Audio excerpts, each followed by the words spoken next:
Bonjour Alma Dufour. Bonjour. Et merci d'être avec nous sur France Info. Beaucoup de sujets à voir avec vous ce matin. Les divisions à gauche sur fond de budget, l'Ukraine. Je rappelle que vous êtes membre de la commission défense à l'Assemblée nationale. Mais avant cela, l'actualité de ces derniers jours est marquée par cette crise agricole qui commence à s'étendre. Ça fait déjà plus de 48 heures que les blocages ont commencé. Des éleveurs qui s'élèvent contre l'abattage de troupeaux entiers lorsque une seule vache est atteinte de dermatose nodulaire.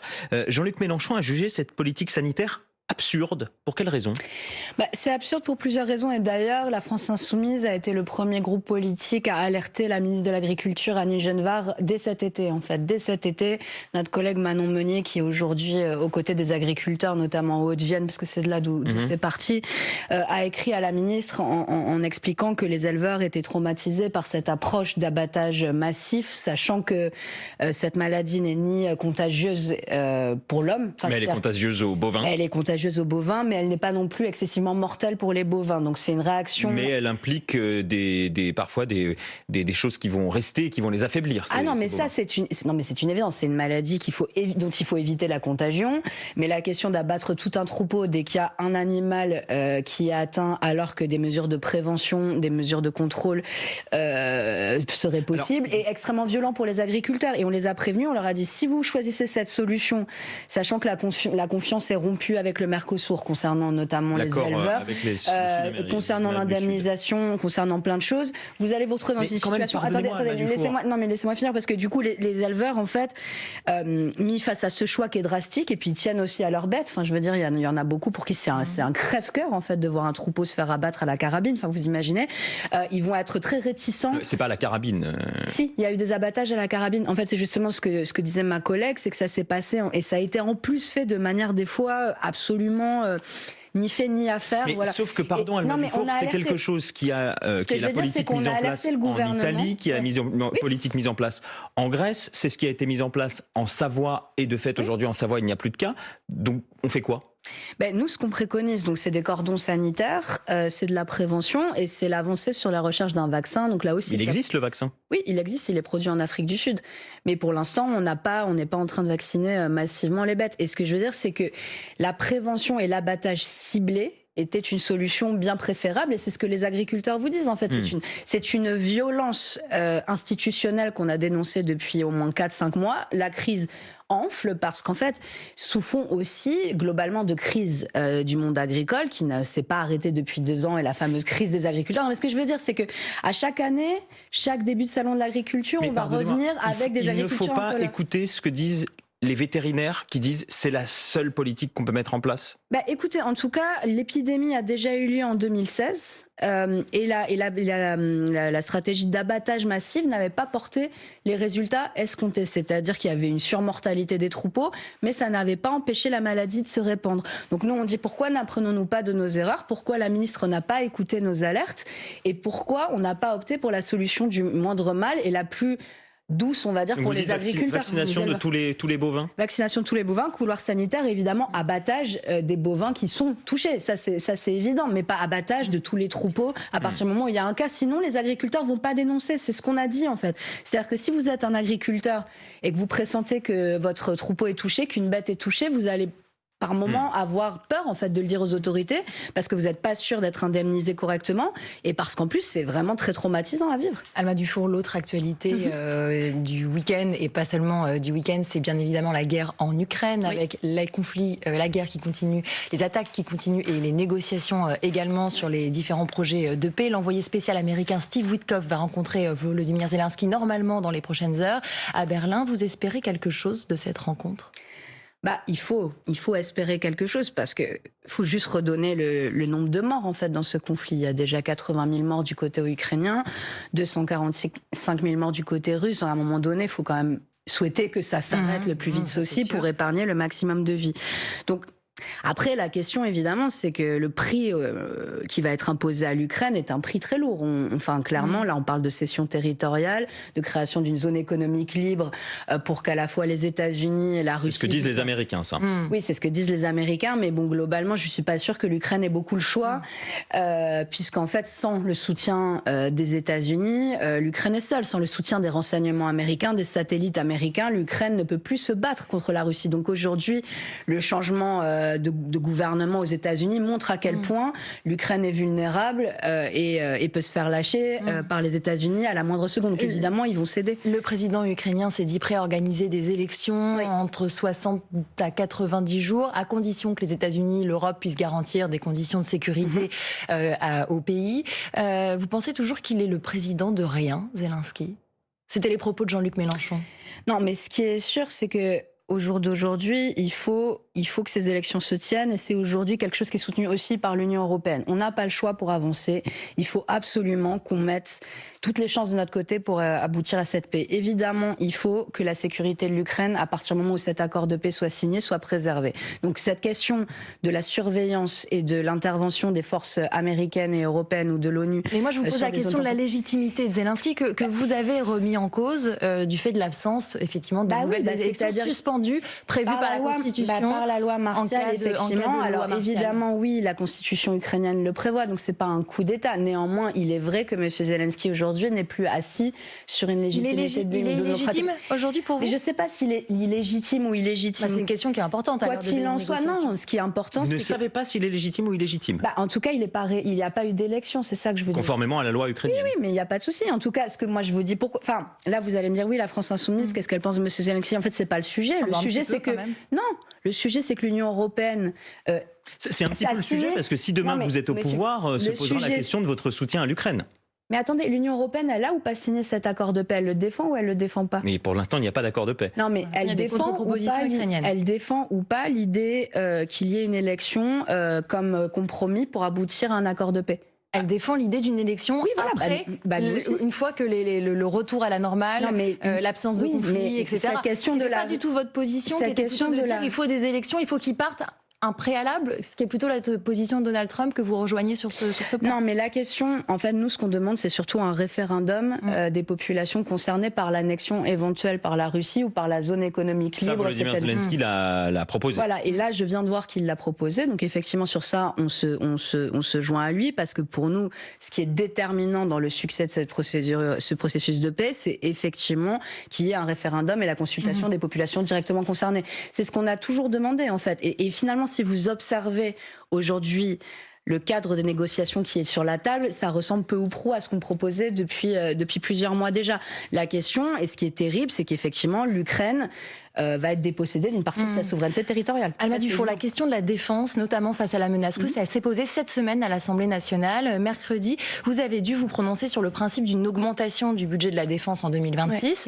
Un texte qui a été adopté à une très grande majorité dans l'hémicycle, sauf par la France insoumise qui a voté contre. C'était pas important d'augmenter les crédits militaires en ce moment? Parce qu'aujourd'hui, en fait, on agite les questions de défense et on les réfléchit mal. Et en fait, il y a quelque chose... qui n'est, en fait, en gros, aujourd'hui, si on augmente les crédits de la défense, on achète des armes militaires acquis aux États-Unis. C'est ce qui est en train de se passer avec l'Union européenne, et c'est pour ça que Trump a tapé du poing. Pas les Français en l'espèce. Si, mais 65% des dépenses militaires européennes sont dirigées vers de l'armement américain. Mais là, l'objet était d'augmenter nos dépenses. Non, mais nos dépenses, elles vont pour qui? Enfin, pour acheter de l'armement, on est d'accord? Cet armement, il est produit par qui? Par les Français achètent beaucoup d'armes françaises également. Non, mais 65% de nos achats militaires sont dirigés vers les États-Unis. Ce que j'essaie de vous expliquer aujourd'hui, c'est que la défense française n'est plus indépendante. Nous sommes aujourd'hui en train de perdre des industries stratégiques, y compris par exemple dans la dissuasion nucléaire. Vencorex, c'est une entreprise dont on a demandé la nationalisation, qui vient de fermer il y a quelques mois. Il y a LMB Aerospace, il y a Atos. Si vous regardez les votes de la France insoumise dans le budget, nous n'avons cessé de dire attention, nous ne pouvons pas perdre notre souveraineté. C'est un peu paradoxal quand même. On ne peut pas perdre notre souveraineté, mais on peut pas... J'entends votre argument, mais en l'occurrence, c'était pas le seul qui était avancé dans l'hémicycle pour justifier votre vote contre. Je voudrais qu'on écoute Bastien Lachaud dans l'hémicycle. Il est député La France insoumise. Il a justifié votre vote. Vous parlez de réarmement massif, de nations menacées, de conflits imminents avec la Russie. Au début du siècle précédent, on a appelé cela le bourrage de crâne, de la propagande pure et simple. Alors la menace russe, c'est de la propagande, c'est du bourrage de crâne? Bon alors attendez, est-ce que vous pouvez me laisser finir mon propos sur cette question de défense? Parce que aujourd'hui, personne n'en parle, mais par exemple la Chine a riposté à l'agressivité commerciale des États-Unis et au fait que l'Union européenne ait signé un accord quand même assez inique pour nous avec les États-Unis en disant c'est très simple, si dans un an vous n'avez pas revu vos positions, moi j'arrête d'exporter les terres rares. Les terres rares sont des composants qui sont absolument essentiels à l'ensemble de l'industrie. Oui. Y compris de la défense. Tout ça, ce que je veux dire, c'est que aujourd'hui, on est en train de se mettre dans la roue américaine en augmentant trop rapidement les budgets de la défense parce que on n'a pas l'indépendance suffisante et la production militaire suffisante en Europe pour assurer notre indépendance. Mais on parle de la France, là, Alma Dufour. Non, mais là, je vous parle. C'est ce que je suis en train de vous dire. Or, les États-Unis ils sont certes moins menaçants que la Russie, mais ils sont pas très très très sympathiques avec l'Union européenne en ce moment. Ça vous a pas échappé qu'il y a eu un document stratégique. Non, mais laissez-moi finir. Il y a eu un document stratégique qui disait nous allons aider l'Europe à se remettre sur le droit chemin, etc., etc.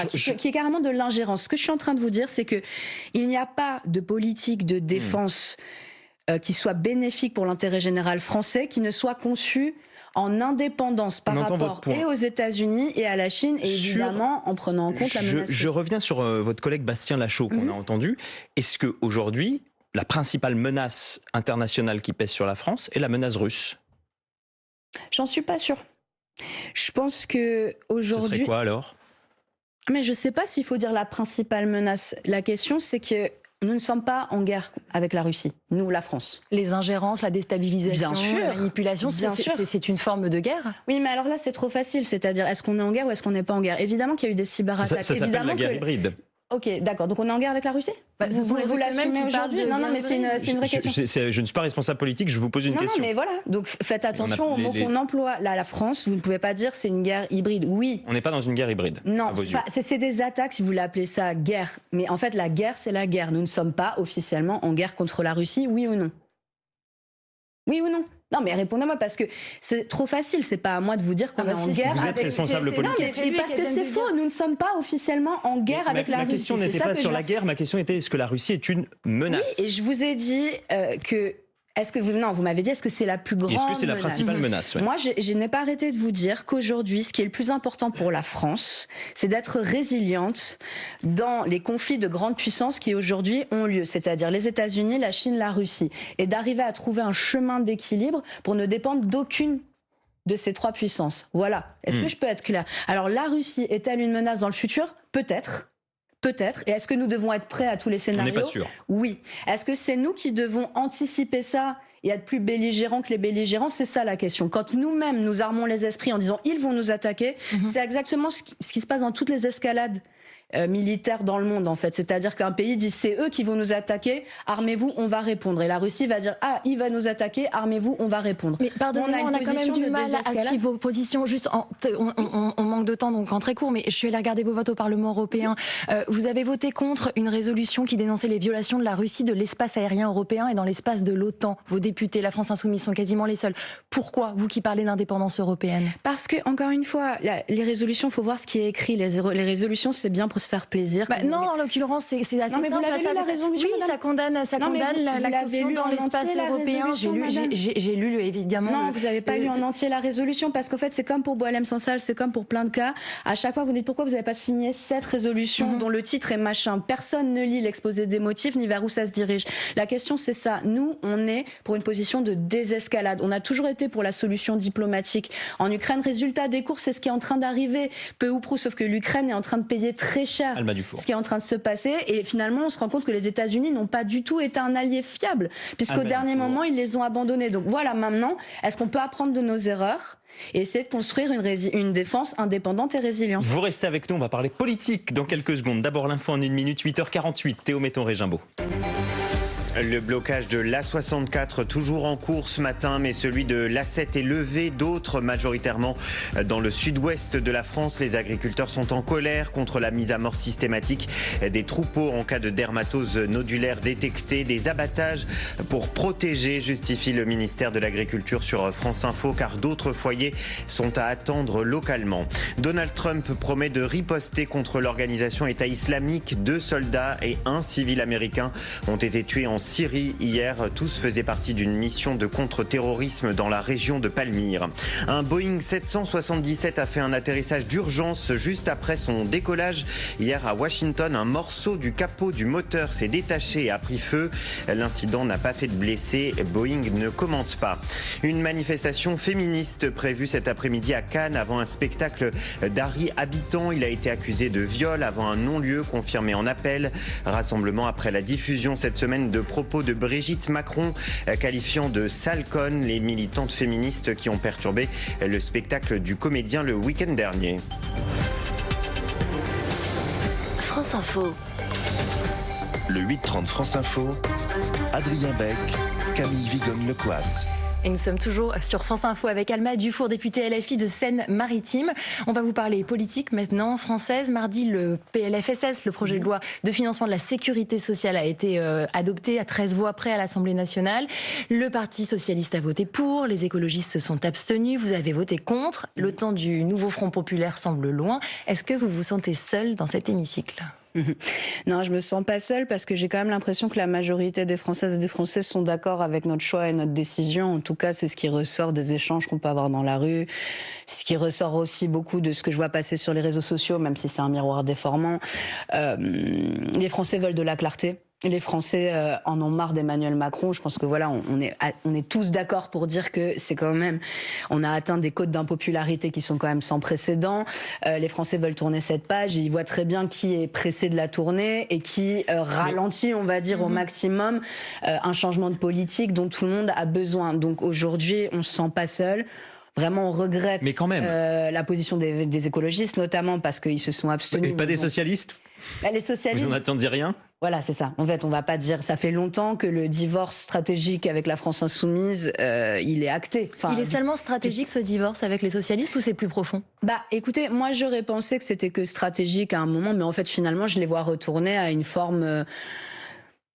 Leurs premiers amours avec le macronisme, une forme de gauche très bourgeoise, très libérale, qui comprend toujours pas les classes populaires et leurs attentes. Moi, j'y croyais à ce divorce entre macronisme et socialisme en 2022 pendant la NUPES. Je pensais que nos divergences étaient surtout stratégiques, vous voyez, sur la manière de gagner des élections, le fait. Mais ça veut dire, Alma Dufour, qu'il n'y a plus d'alliance possible avec les socialistes ? Ou alors, est-ce que vous nous dites ça aujourd'hui et puis demain, il se trouve qu'il y a une dissolution et hop, vous allez vous allier ? Écoutez, en tout cas, les socialistes, ça fait plus d'un an qui disent qu'il n'y aura plus jamais d'alliance avec nous à aucune élection. Donc c'est eux qui ont acté la rupture et la désunion, c'est eux qui ont fracassé le nouveau Front populaire, je vais le dire très clairement. Est-ce qu'aujourd'hui, il faut insulter le futur ? Moi, honnêtement, si ça ne dépendait que de moi, il n'y aurait pas d'alliance parce que je ne partage rien de leur doctrine économique et politique. Je trouve, en fait, ils sont libéraux. Ils sont un peu moins libéraux que M. Macron, mais au final, c'est pas eux qui vont sortir la France de cette crise économique et sociale dans laquelle on se trouve. Mais néanmoins, si la menace est la montée de l'extrême droite, c'est-à-dire des ultra-libéraux autoritaires et racistes, évidemment que se posera toujours la question de ce que nous devons faire en responsabilité pour empêcher notre pays de tomber. Oui, la question, elle va se poser très vite parce qu'elle va se poser lors des municipales. Vous avez mis dans un certain nombre de grandes villes. C'est pas la même menace que l'extrême droite. C'est pour ça que mais vous avez mis dans un certain nombre de grandes villes tenues par des socialistes, des candidats insoumis. Manuel Bompard, fin novembre, dans Le Parisien, a déclaré l'objectif, c'est de leur faire la peau à tous, droite comme de gauche. Faire la peau aux socialistes, c'est quand même sacrément violent. Oui, écoutez, c'est violent, mais c'est pas plus violent que des socialistes qui me regardent droit dans les yeux en me disant qu'ils ont voté blanc quand j'étais face au Rassemblement national en 2022. Je veux dire, et vous inquiétez pas, les socialistes sont capables de beaucoup de violence aussi. En fait, mais ce sont vos ennemis dans les municipales.